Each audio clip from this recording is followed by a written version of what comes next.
Oh boy. We're getting to one of the bigger ones. This one I remember on stream. Motormouth. On stream it took me an hour to read through that one.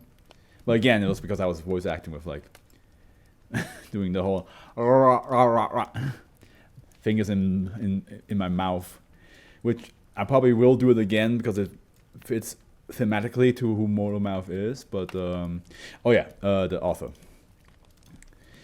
This is another one where we'll have another faction involved, which for me, this faction is freshly new. Like only the last couple, like 100 SCPs that I read, they popped up. They weren't like a thing before that for me. Same with Are We Cool? Yeah, that's another faction that showed up recently. But yeah, so we have the author called Pepper's Ghost. Rika, do you want to tell me something? Listen. I do be writing SCPs on the side. when I told you I have no idea what this thing is, I lied, okay? I didn't want you to freak out that I actually wrote a couple ones that you already read. So yeah, Pepper's Ghost, they made a couple very extreme ones. And with extreme I mean like they were good, but they're also like very like dark. They're very dark. Like Laugh is Fun and the Puppy Machine, both very dark. Laugh is Fun is all about some horrible, like near lethal or brutally traumatizing event happens to you, and then some guy in a purple suit with an inhuman large smile pops up and is like, "You're on the show!" It's like Oh gosh. yeah, and then you're like, "Oh, it's all good now." Oh, you skinned my husband, but you did it for the show.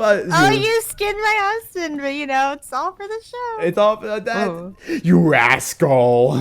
So that and the Puppy Machine. I'm not gonna tell you because you're gonna not gonna like it. The crew of the HMS Winterheimer. Yeah, so I read a couple of their work, and I will say they know how to do very like creepy, well-written SCPs. Like ones where you're like, man, this is fucked, but I'm still gonna read it. But yeah. So now we have Motormouth, and as you can see from the little like side here, that's my way of always knowing how long it is. If it's like this small, I'm like, oh boy, it's gonna be a long read. We got it. Yeah, and I believe... Just so you know, I can probably do another 33 minutes for today's session. Is that okay? That's perfectly fine. And we will get as far as we can with this one. And I would say once we finish this one, we reach the halfway point. And that's when I will stop recording for today. And then we'll start uploading these. And then we can read the other half next week. Because I'm going to the mountains for a Swiss holiday. Ooh, okay. But yeah, as you can see, it is a long one. I don't remember if it has extra pages, like extra like tales. I think it's just all this. But yeah, it is a very long one to go through. It will help that I think you will probably do most of the agents reading, and I do Motormouth, just so I won't lose my voice. Yeah. All right. You want me to do the agent? Yeah, like there's gonna be multiple agents, but like one of them is a woman, but also one of them is a guy. That doesn't really matter. I think you can do both. And yeah, I got this. Yeah. And I got this, baby. So what you saying is, we're some sort of suicide squad.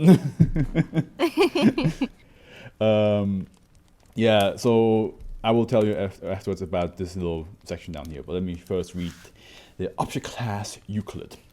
Special Containment Procedures. SCP-2094 is contained in a medium security residential chamber in Bioscience. That's not... By the way, that's a thing that has been happening to me ever since I started reading these things. I get my numbers mixed up.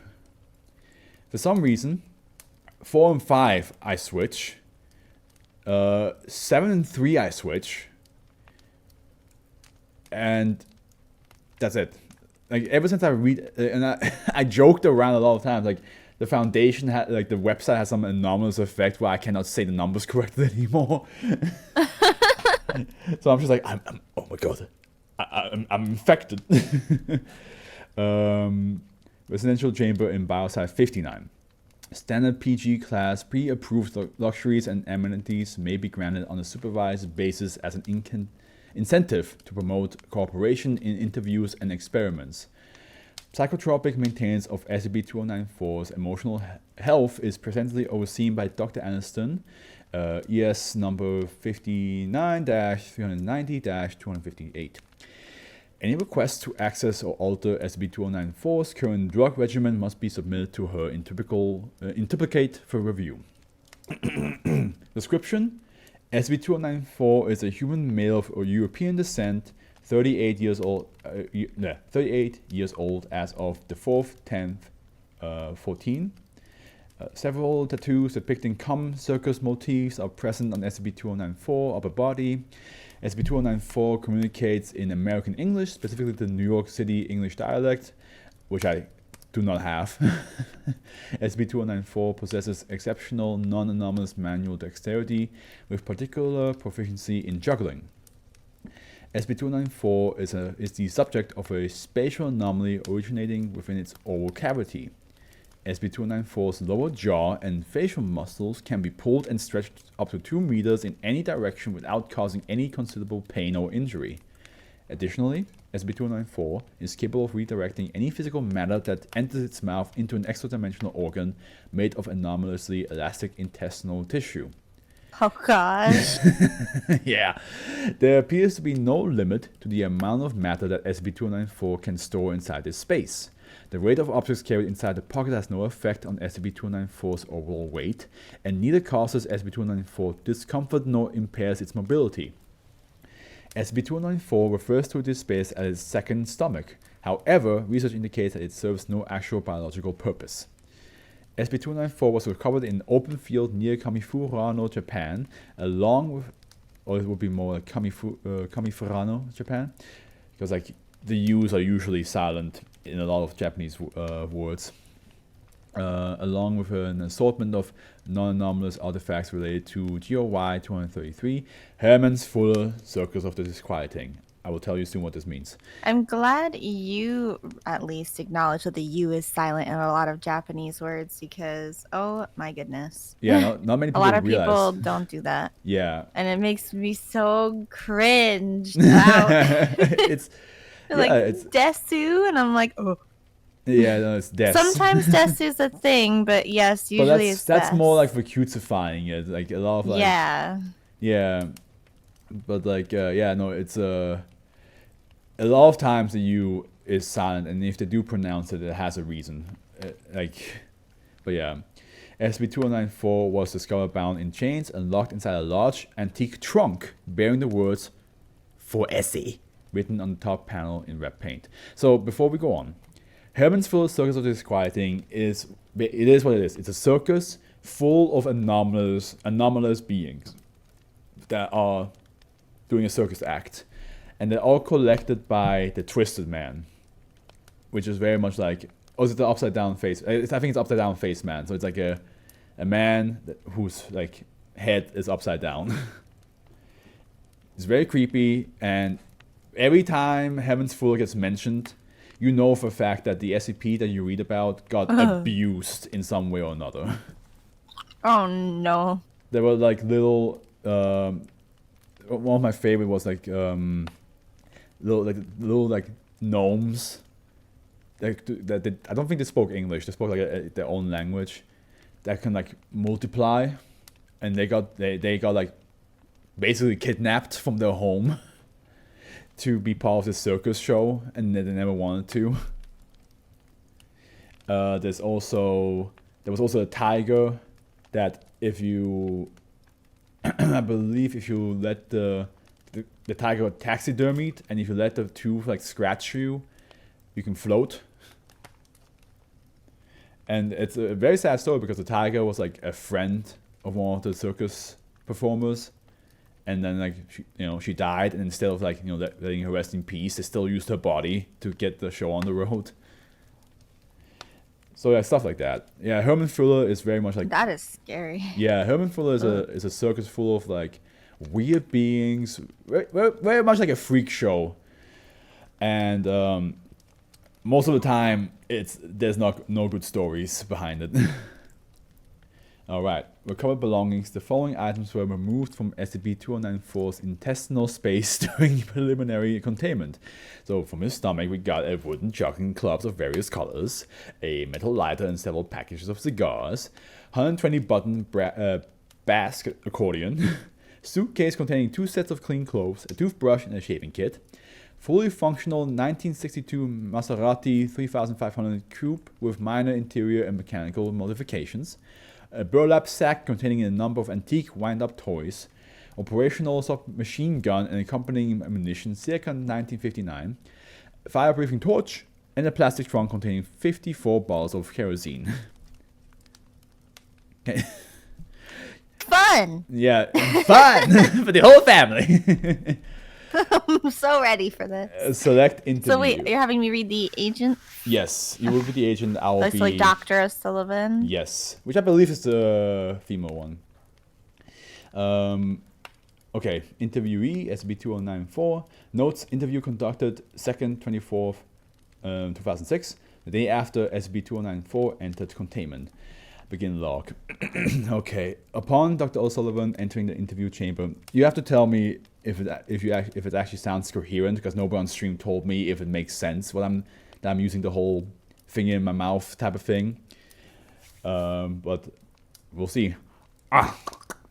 Congratulations, sir.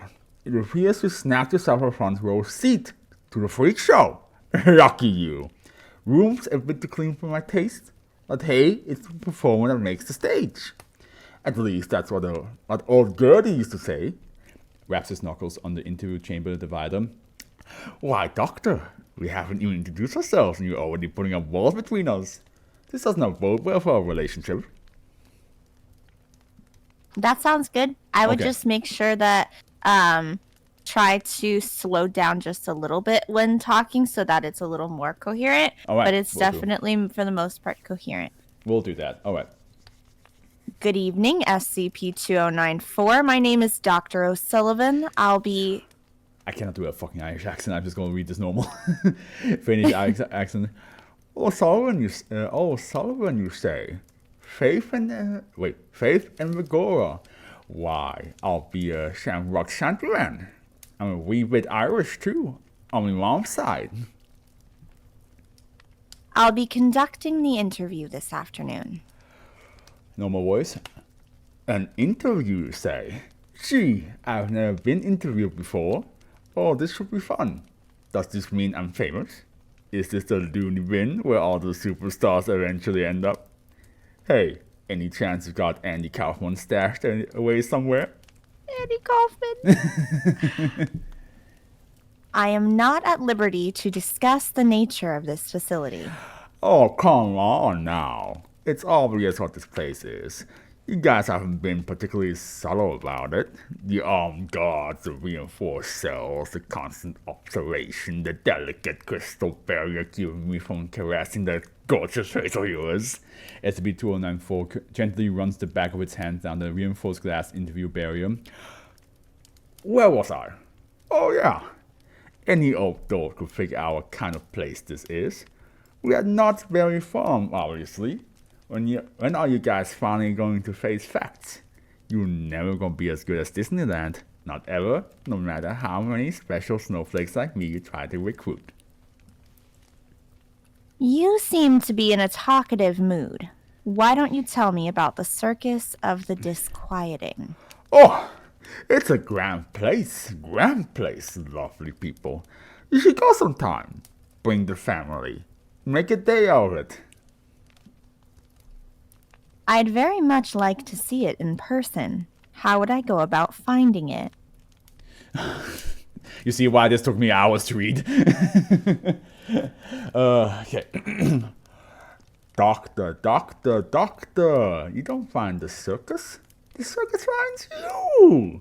See you trudge through life, crawling through the muck of your mundane existence, drowning in pencil shavings and choking on the sterile fumes of your tidy little office, until one day you realize the stale taste of paper and politics in your soul has become so overwhelming that even the most stringent of fluoride can't scrub it away. Then, just when you start to feel like there's nothing left on this crummy planet that can make life worth living, that's when you start to see the balloons, the lights, the clowns. All of it there to remind you that there's still some magic left in the world. Yes, I imagine that's how you would go about finding the circus, Monsieur Sullivan. Do you know an individual at the circus with an upside down face? Oh! So you know about Manny. Wait, what am I saying? Of course you know about Manny. You guys probably know everything from his childhood sweetheart to his shoe size. He's a very memorable fellow, stand-up guy, good with kids, excellent performer, diligent leader, detail-oriented, task-specific, synergy efficiency, low-hanging fruit, reliable asset leverage. Feel free to stop me whenever you feel like it, Sully. What role does he play at the circus? Ophelia occasionally, and I always cry. But usually he's off doing his own thing. He's a very busy, upside-down-faced man. Does a lot of important upside-down-faced man things. He sounds like an interesting person. When did you meet him? No, you don't want to hear about all that. Wouldn't you rather hear my impression of Jane Fonda? By God, why did you save her after all that terrible thing she did to you? Yeah, that was pretty good, wasn't it? I can also do a decent Audrey Hepburn, and my Helen Keller isn't too bad either.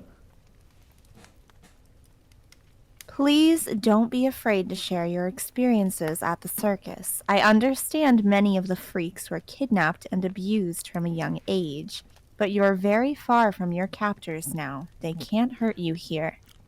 Kidnapped? Abused? Who all of you have been talking to? Listen, if I've been less than cooperative with you, it's not because I'm traumatized. You can put that out of your mind right now. It's because I'm not the type to sell my circus family out of the white coats. I know your game, Essie. You don't want to get all buddy-buddy with me and milk me for all I'm worth. Well, tell your boys to scribble this down on the clipboards.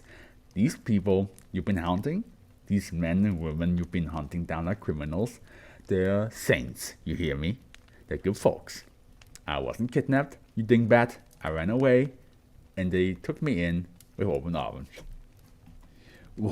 Okay, here we go. Oh gosh, you scrolled. Okay, sorry. I'm sorry, I didn't mean to insult your family. What's this? Some slight symptoms of sensitivity? Have I gone to worm my way into your cold, crusty lump of a heart, doctor? Yeah, Jack Skellington. Tell me, why did you run off?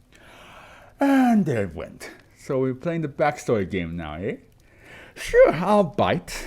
I was 8 years old. My dad hit the road long before I was born, so I lived at home with dear old mom, a real gem of a woman. My mother, she lived an enchanted life, sitting upon her mommy throne and drinking her special mommy water until her eyes rolled back in her head. She never hit me or anything, but she hated me. God, she hated me. And this feeling was mutual. Sometimes I would bring home a mouthful of woodland creatures just cause it drove her nuts. I'd walk up to her all her innocent like, smiling one of those adorable 8-year-old smiles, and spit up a couple dozen rats onto her lap. Hold on, I'm eating ice. How dare you! This is a professional work here! So she was aware of your anomalous properties? I say professional work as I have 2 fingers in my mouth. What? You mean this? SCP-2094 grabs its lower lip, extends it to arm length, and let it snap back into place. Yeah, she noticed. There's a good reason I wasn't breastfed, and because I was such an odd little thing, she kept me holed up inside the house pretty much all the time. Guess she was worried I'd eat somebody. Not once did it ever occur to me to bust out and hit the world on my own, though. Back in the day, I was a pretty timid kid, believe it or not. Then one night, actually hold on, we'll get back to that in a second. Have you ever seen Peter Pan, the animated one? I have. Oh, okay, good. Where was I? Oh yeah. But then one night, when my mom was asleep, he came into my room. Showed up at my window, silhouetted against the stars, just like Peter Pan. He told me that freaks didn't belong cooped up in boxes their whole lives. He told me they belonged out in the world, sharing their gifts, making people laugh and scream and puke. He told me of a place where I'd be loved by hundreds, where I'd be a star, where I'd have a real family. So I took his hand. Mommy dears was too deep in the drink to even notice us waltzing out the front door. And that, dear Solly, is how I wound up running away to join the circus. Best decision of my life. Being visited by a stranger in the middle of the night didn't alarm you as a child? Very good question. Well, his face was upside down, so I suppose I should have been a little spooked. But at the time I was just excited to meet someone who was even weirder than I was.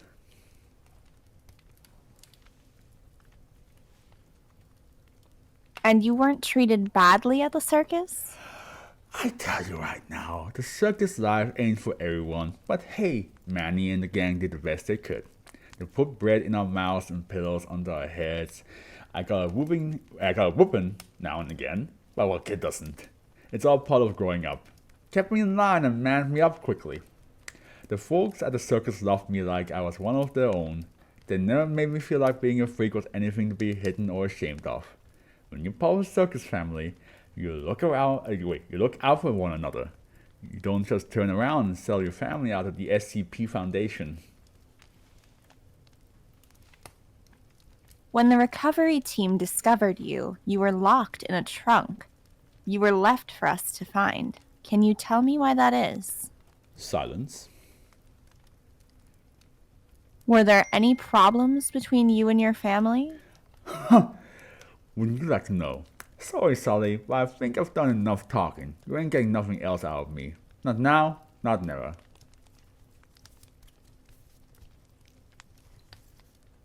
That's fine. Thank you for your time, SCP-2094. Hey, don't mention it. Anything for #1 fan. End log. So here we already have like a interesting thing. They don't call it SCP like we do. They call it SE. And then P. SCP! Yeah. So when the trunk that they found, it did say for SE, which means it was, they literally put him in the trunk and knew that the Foundation would find that trunk and was like, yeah, here, for you. We don't want him anymore.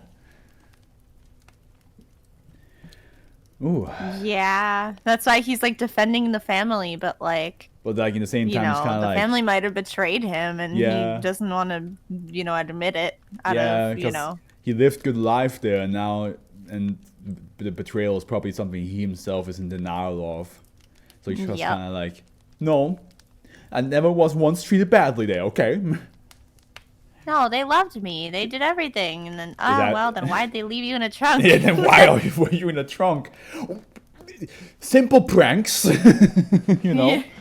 It was a circus act, Yeah, Anyway, let's continue. Let's continue. Okay, we have Dr. Sullivan again and SCP-2094 once again. Interview conducted 8 months after SCP-2094 entered containment. Begin log, SCP-2094 is led into interview chamber. Bless me, Bless me, Ronnie Stones. It's old Doc Sullivan again. Have you been, Doc? Because I've been great. Is that a fact? Of course not, you dingus. This place is a total shithole. What kind of hotel are you lot running anyhow? I knew I should have booked the Hilton. I'm sorry to hear that. Life in Bio Site 59 might take some getting used to. Is there anything particular you're having trouble adjusting to? Well, since you asked, The food tastes like elephant guano. The bed is as hard as a rock. And the little red light on the camera keeps me up at night. And would it really kill guys to stock the bathroom with 2-ply? Seriously, I've slept in prisons that were more hospitable than this place. You know, SCP-2094, if you can provide me with some additional information on the circus, I could put in a formal request for improved... Oh, not that again. I'm not gonna dish, you hear me? You don't have to tell us anything that might compromise the safety of your family.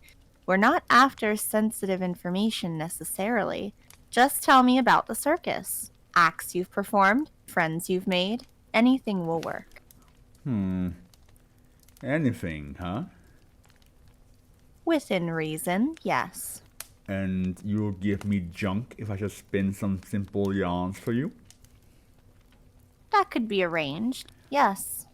Softer bed, better food, DVDs, Those sound like reasonable requests. adult magazines even. I'll see what I can do. SCP-2094 shrugs. You know what? Sure. Why the hell not? I've been itching to talk to somebody anyway. Where should I start? I think... And look at this fucking novel. I have to now. Oh god. Good luck, soldier. Taps you on the back. Oh, Jesus Christ. This is why, this SCP alone was the reason why I was like, oh, I gotta read the whole thing again. I mean, it's a good SCP, don't get me wrong, but I was like, I fuck. So much content. Do it for the content. I believe in you. Never mind, I know where. Okay, so picture this. Lush green grass, wide open space, blue skies above. Imagine the most perfect day possible. Enormously perfect, you might say. All of our days are like that. Never a rain cloud in sight. Now imagine candy-stripped tents and musicians in brightly colored outfits, and balloon animals that prance through the air above you, and clowns that actually succeed at being funny. Picture, if you will, the most beautiful goddamn circus you ever dreamt of, and then forget about it because it's nothing compared to Hammond Fuller's. Of course, it's not always what you call crowd ready. Things can get a bit chaotic at times. Alright, full disclosure. It's a madhouse more often than not, but by golly, when the normies start rolling in, there's not a hair out of place. You can thank our ringmaster for that. She's phenomenal in terms of leadership skills as well as booty. Hello, nurse. He wasn't around when I first arrived, though. The overall look and feel of the circus hasn't really changed since the turn of the century. The people, however, changed quite a bit, as they are wont to do. And I believe this is a this is just like information on the ringmaster, but I don't think it is highly connected to what we're reading right now. Like it's just like I think other Herman Fuller SCPs mention her, so this is like a thing that we can always. Actually, I'm gonna put this in my SCP channel subscription goal to read this for them at a certain point. Yeah. Let me just put that in. Where is it? YouTube sub goals. I would say I'll do it for 420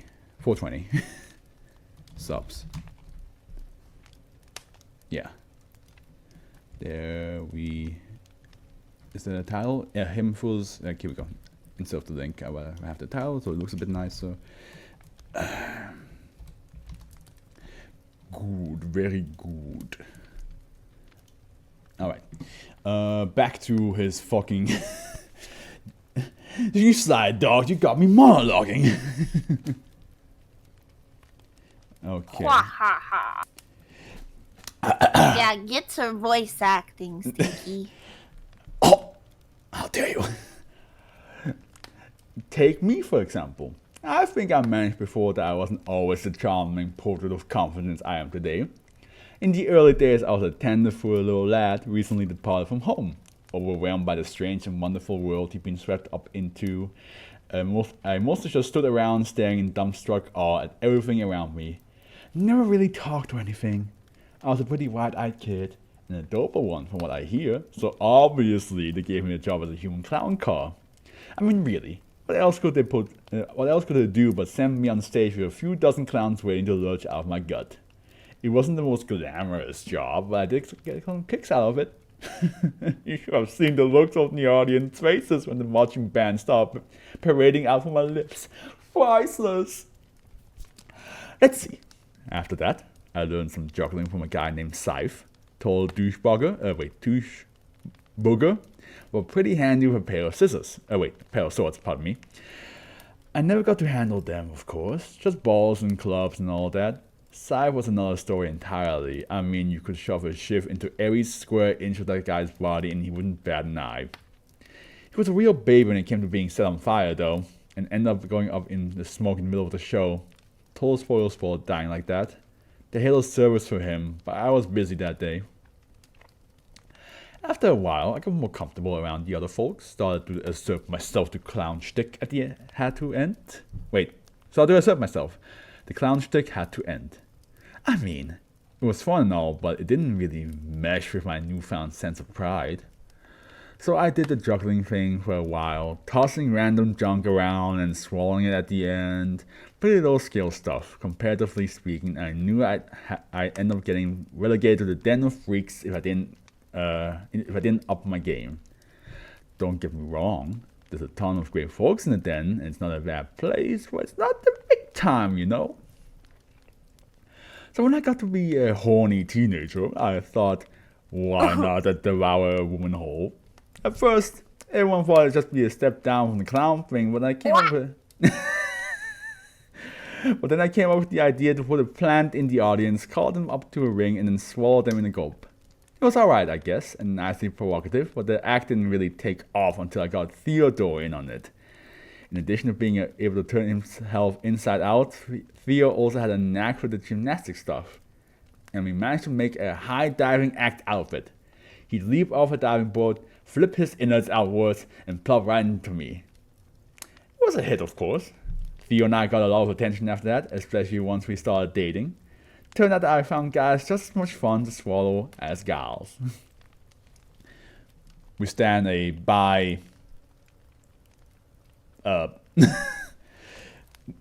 anomalous king, pardon me. The act got stale after a while though, and then when I broke it off with Theo, that put the final nail in its coffin. He went back to the den, and I was gonna be falling pretty quick. I didn't think of something new to do. I thought and brainstormed up a hurricane, but nothing would come to me. I needed a big ticket idea, something that would just be a hit, but would earn me legendary status. And then one day, when I was dumping an especially long string of ideas on Quincy, he told me he barfed a swarm of bees on my face if I didn't shut my Motormouth. And then it hit me. Motormouth. I'd gotten pretty talkative at that point, so it wasn't appropriate enough titles to take on, but the fact that came with me, it was a stroke of genius, if I do say so myself. Picture this. Two lovely assistants on either side of me. They pull my mouth open good and wide. Then all of a sudden, a Chrysler comes barreling into the big top, hits a ramp, and sails down my throat. Pretty fantastic, huh? You don't look impressed. Imagination's atrophied? Huh? Well, just take my word for it when I say it was pretty damn nifty. Great spectacle, value, and legitimately dangerous. I may be magic, but I doubt even I'd survive a portrait to the face if it were to miss. I got the legend status I was looking for, of course. Became one of the top billed acts nearly overnight. Things were going swimmingly for me, and then I end up here. Way to go for that, ruining my life and all. At least I'll be remembered as a star. That's nice. This still sucks though, I gotta say. Now, how much stuff did that earn me? End log. Okay, and here we have one of our first, or at least your first incident log. Number 1. On the 12/7/2006, SCP-2094 was found in a state of extreme distress, to the point of self-harm. Biosite 59 caretakers were able to successfully restrain and sedate SCP-2094. The following is a transcript of statements made by SCP-2094 prior to the incident. Begin log, SCP-2094 abruptly awakens from sleep. What are you? No, no, stop! SCP-2094 clutches the side of its head and makes pained vocalization. Stop it! Don't, please! I was going to! Stop! SCP-294 leaps from its bed and begins knocking its head violently against the wall. Don't take anything! SCP-294 loses balance and falls to the floor. It screams, "It's all I have now, Manny! It's all I have!" End log. A massive difference. Jeez. Big change to his overconfident self. Yeah, not abused my butt. When SCP-2094 was taken out of its sedated state, it displayed the symptoms of severe retrograde amnesia in episodic memory, specifically in memories related to its experience in GOY 233. Dr. O'Sullivan was issued an official reprimand for not using more immediate information extraction techniques before the incident took place, and resigned from his post as lead researcher for SCP-2094 on the 1st, 15th, 7th. SCP-2094 entered a severely depressed psychological state following this incident. Dr. Aston began psychotropic treatment of SCP-2094 condition on the 2nd, 3rd, 2007. Dr. Aston report 1. The following is a message from Dr. Aston to Site Director Bluth on the 2nd, 13th, 2007. Do you mind reading this so I can have a small break? Yeah, I can read it. So this is Dr. Aniston, Yeah. the site director. All right, I'm just going to read it in a female voice, though. Is that okay? Yeah. I think it is supposed to be. The previous one was male, but this one I'm pretty sure it's female. You're fine. Oh, yeah, it's Dr. Miranda. Okay. I'm going to read it in the Siri voice. Or Alexa. Okay.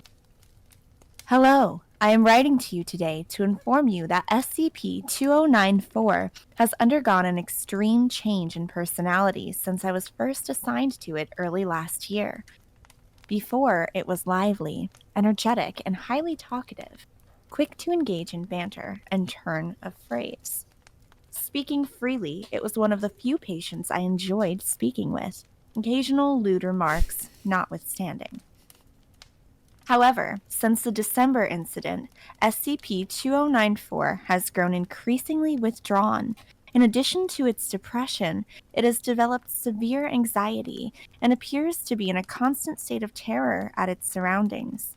Its interpersonal skills have rapidly degenerated to the point of being visibly nervous around interviewers, even those permitted to address it by its given name for bonding purposes.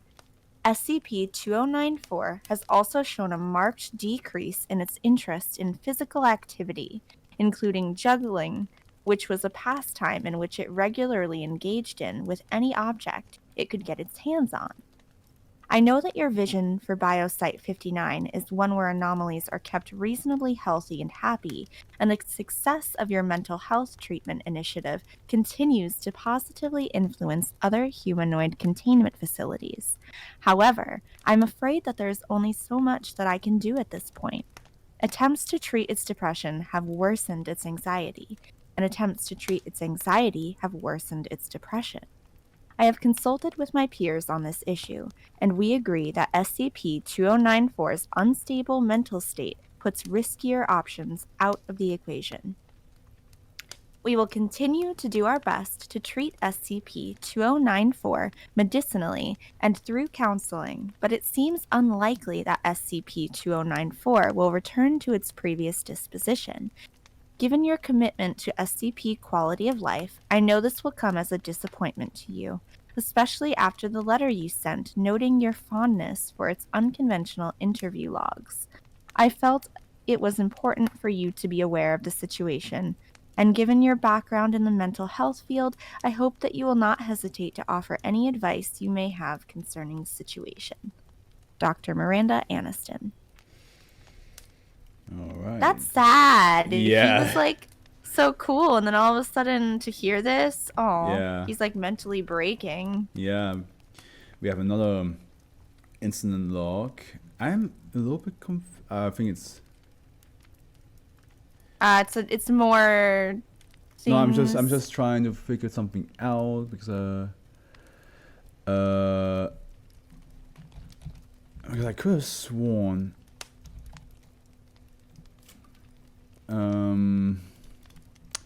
there was a side story with him. Oh, like, yeah, here it is. Look at me talk. That's an important side story that we will need to add to this, which you don't at the end, if you don't have time, I'll read it by myself. But yes, okay. Incident log number 2.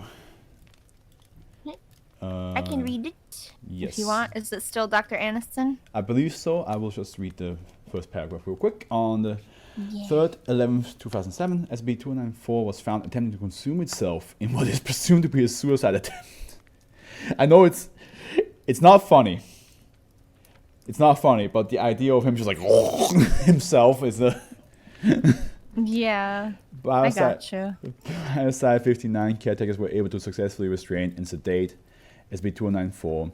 Dr. Anderson approved paperwork placing SCP-294 on Level 2 Suicide Watch on the 3rd, 12, 2007. Dr. Anderson report number 2. The following is a message sent from Dr. Anderson to Site Director Bluth on the 4th, 15th, 14. All right. Hello.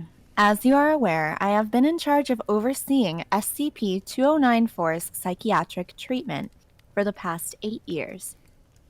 During that time, it has shown minimal and inconsistent progress, continually resisting treatment and refusing to cooperate with me and my staff. However, over the past 2 months, I've observed a significant degree of improvement in SCP-2094's overall condition. It's beginning to open up about its thoughts and feelings for the first time in years, and has even requested juggling clubs, which it has been granted access to under supervision. SCP-2094 has yet to completely explain what led to its improvement in mood, but so far I've been able to gather that it has made peace with the past, forgiven and been forgiven in return, and gotten back something valuable.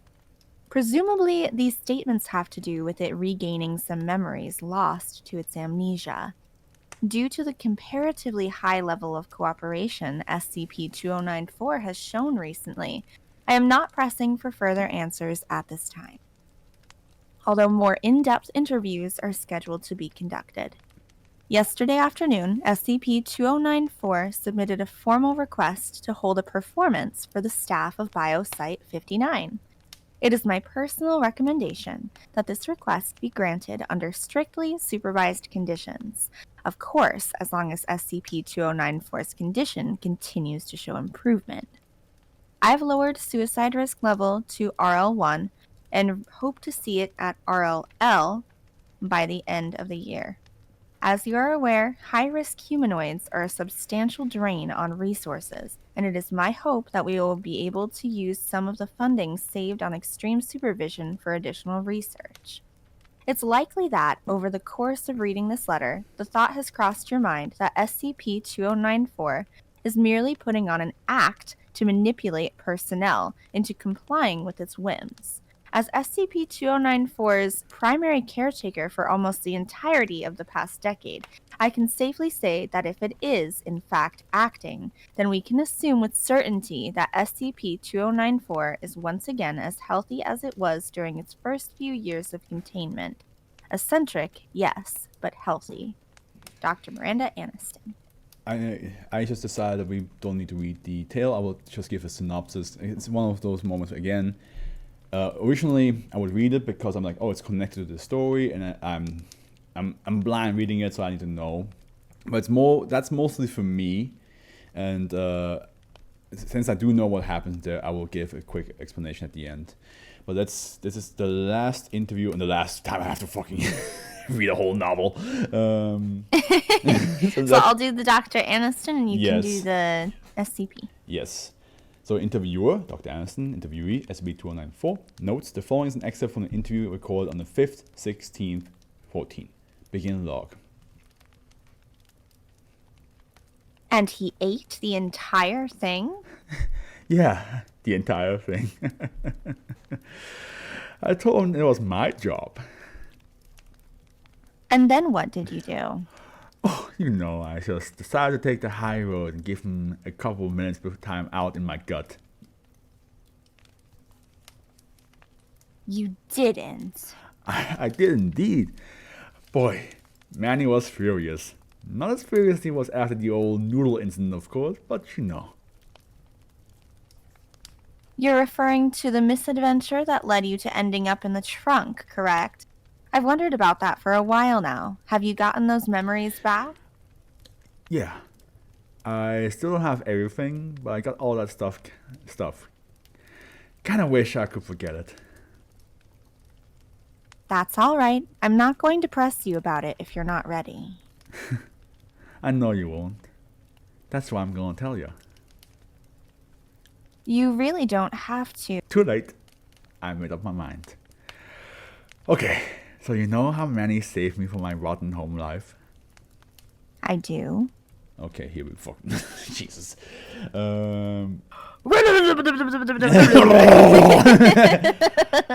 Well, that's how Manny did things for a long time. He helped people. I don't think he had been in charge that long before I joined. The thing is, the longer he was in power, the more he changed. It was little things at first, you know, snippy attitude and all that. Folks just chalked it up to the stress of keeping all of us weirdos in order.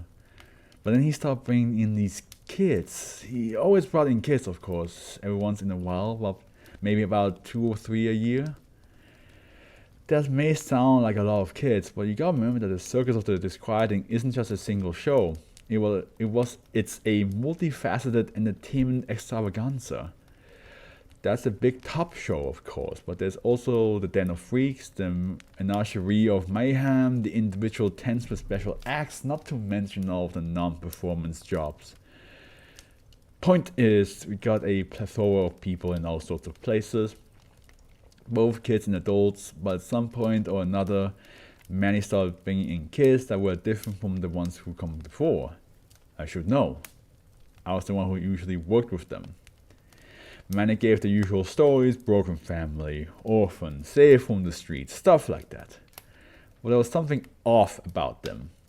I figured it was just trauma or they were overwhelmed by the circus like I have been, but something still didn't feel quite right. I didn't trust my gut. I didn't trust my gut though. I was stupid for a long time. I put on my charm, played around with them, got them to warm up to the circus and forget about whatever it was that haunted them. That changed with this one kid though. Little girl, delicate little thing. Literally that was her whole shtick. She fell to pieces and put herself back together again. I was standing with her one day, trying to teach her to juggle herself, and all of a sudden she just broke down and started crying, saying she wanted to go home.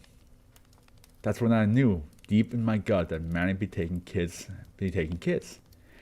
If the man with the upside down face wants you to keep quiet about something, it's no easy feat to share it. I yelled. I fought. I told him that wasn't how we did things anymore. And you know what he did? He slapped me straight across the face and told me that he was just doing what he could to keep the circus alive. Can you believe that?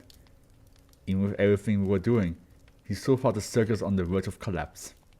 In hindsight, I think he might have just been overly worried or maybe still hung up on Fuller's ways of doing things. Either way, it's still no excuse for what he did. I couldn't stand it. I had to do something. I stashed the girl away in my mouth and snuck her off to the kaleidoscope. She was home before lunch. Manny was waiting for me when I got back. He was livid, of course. Said I betrayed him, betrayed the circus, betrayed the trust that was put in me when I got transportation privileges. He made a huge deal out of it, called everybody together, watched him locking me in the trunk for you guys to find. It's kind of funny looking back on it. Now that I know that it practically killed him to do it. He was so scared of losing control, he had to make an example of me. SCP was the big boogaboo around the circus at the time, since the big Mickey D scare had blown over. It makes sense that he used to do that. Used that to his advantage. He had to get me out of the picture, but at least he sent me somewhere safe. Look at me talk. You got anything to drink in here? And lock. So, and the... Do you think that what he said was the truth, or do you think it's all a big story? This part, like how he saved the Yeah, like how he child. finally opened up and started talking about why he was in the trunk and all I that. do believe he's telling the story. I think he was just, you know, it's very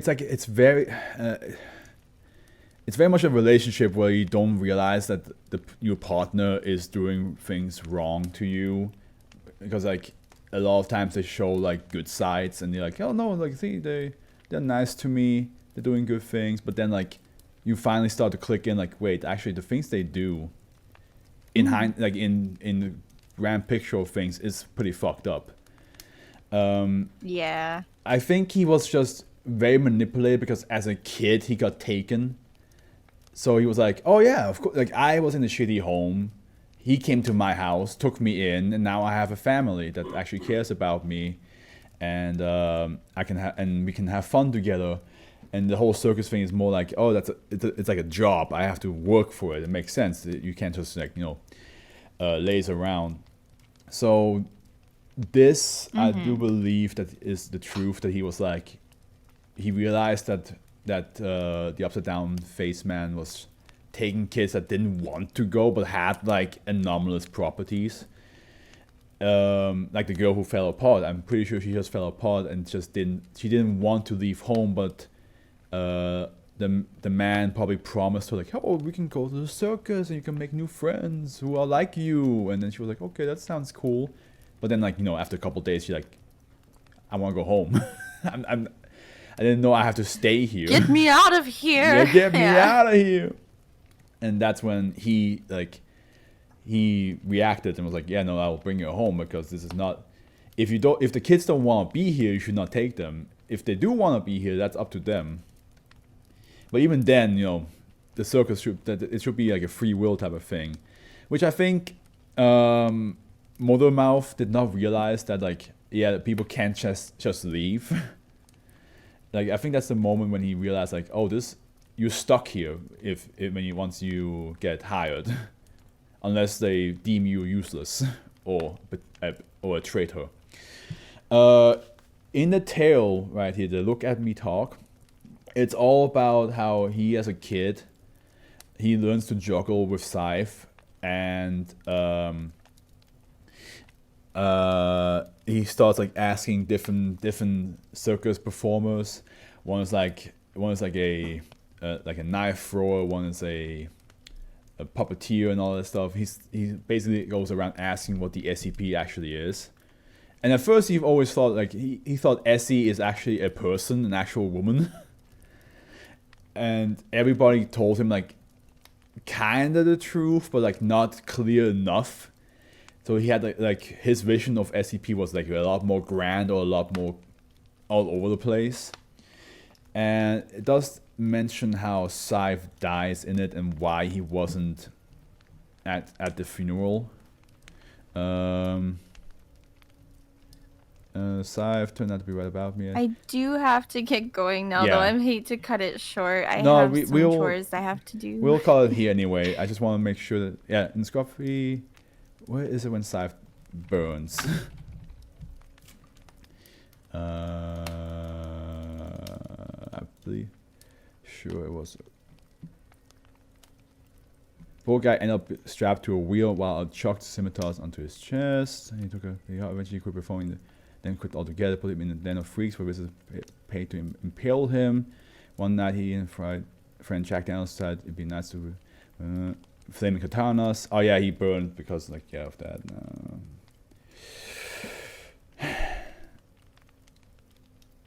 Dang. I was too preoccupied with stopping myself on his brother to attend the service, but everyone said it was lovely. Yeah, like because he was dating the brother, Theodore. But yeah, like